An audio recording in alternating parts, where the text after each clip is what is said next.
bayan ay pag-asa ng bayan. Sariling wika ay gamitin para nagkakaunawaan.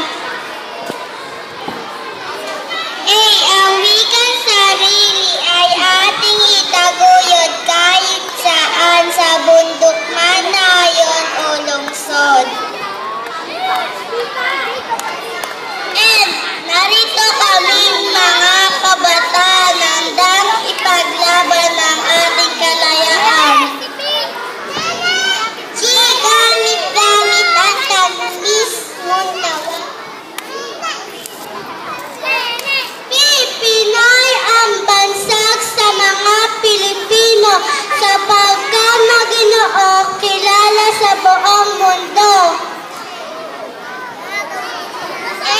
Ating ipagpuni ang sariling wika, tagumpay ng lahat at tagumpay rin ng bansa. Emmanuel Quezon, ang ama ng wika, huwag kalimutan itong Pangulong dakila. Bayani ng bayan, ating minamahal, ang dalampatnubay ating karangal. Atin ang tagumpay kung wika'y tangkilikin, wikang pangyagay di dapat pairali.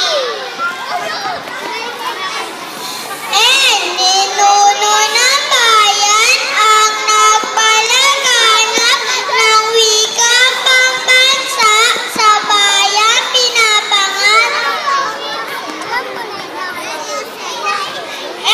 Sariling wika, huwag kalimutan ng pagulat ng bayan ating makamtan.